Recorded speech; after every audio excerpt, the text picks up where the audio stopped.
Greetings and welcome to the Greatness Factor podcast, hosted by author, speaker, and property consultant Tinashe C Mudanda.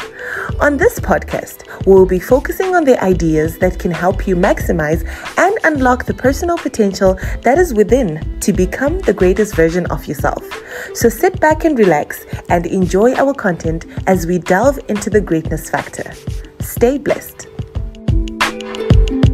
Hey everybody, welcome to the Greatness Factor podcast. We understand that you guys have a lot of questions that you struggle with when you're starting your businesses, your mental health, your emotions, athletes. We have so many things and so many experts in the world that we want to ask them something. How did you do it? How did you get here? So the Greatness Factor podcast is bringing you an amazing segment called Ask the Expert, where you give you an opportunity to talk to some of the greatest and most successful people in Zimbabwe. So for this segment, we have an amazing guest who's going to blow your mind. So sit back, relax, and enjoy.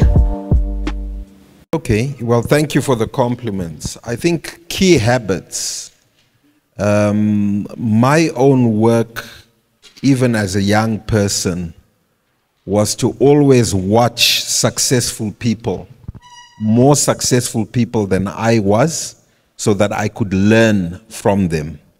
And so my start and my habits for success, I would say 7 very quickly, and I'll list them. Being a learning leader, just being on a continuous learning streak was something that I adopted very, very early. And so I was always doing a course, trying to be better, because I knew I was underage. I mean, to own your own, not bank, but banks.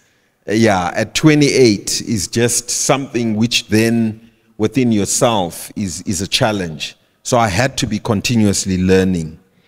Number 2, I would say hanging around people who challenged my thinking. So I hired, in fact, people who were smarter than me. So I was 28.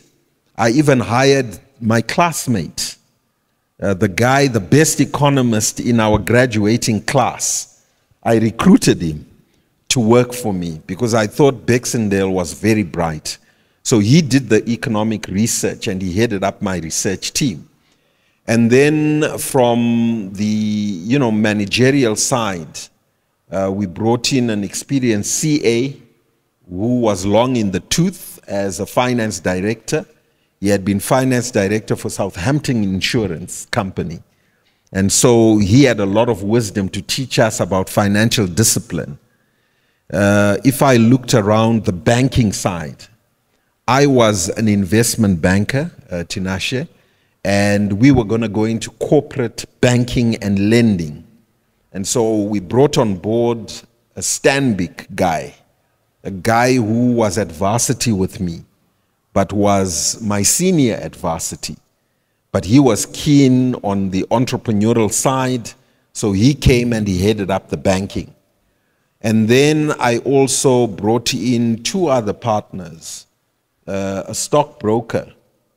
We were going to go into the stockbroking arena. He had 10 years experience as a stockbroker. And then a money market trader, a treasury expert. And so with that management team in situ, I had enough fat of people who could teach me things. And then beyond that, at that young age, we were wise enough to appoint a board of directors, as was required by the regulations for banking. And so we brought in a board which was chaired by none other than Professor Mandir Kuni, an agricultural economist, but a very sincere thought leader and a guy who loved young people and who could teach us and guide us, through that. And the board within itself included my lecturer at Empretech. You mentioned Empretech earlier on. I had been taught at Empretech the 10 core competencies of a successful entrepreneur. And I mean, she dazzled me. And I was like gasping for air. And so I thought, well, I'm going to put her on my board as well. Interestingly enough, Professor Mtuli Ncube was now at Oxford University. Was he Oxford or Cambridge?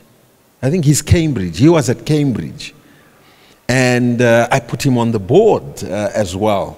So you can well imagine a board with that experience, that exposure is going to stretch you.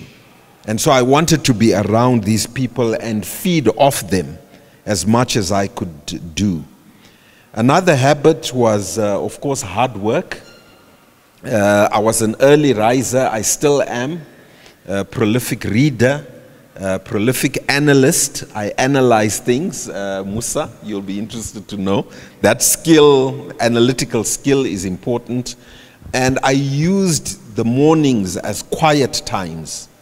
So I would get up at 4 o'clock at the latest, read my Bible as I still do, and then analyze, where the business was, where we wanted to go.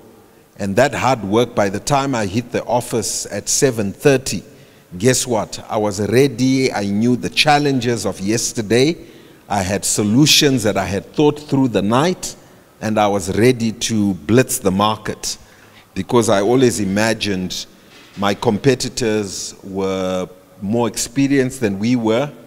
They had more money than we were, and so we had to beat them somewhere. And we beat them, I think, on the analytics, and then on the speed, and then, understanding customers. Consistency is another habit. I believe successful people are consistently constant.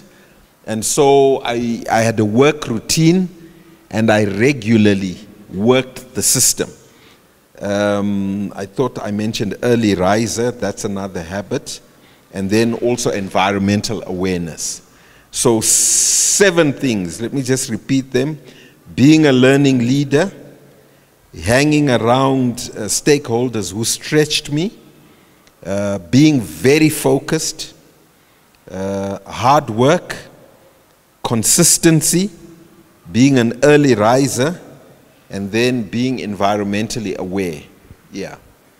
Environmental awareness, I guess, being in business, and if you are in business, is what they call the pastel analysis. Looking at your political environment, your economic environment, your societal environment, the technologies around your business, the legal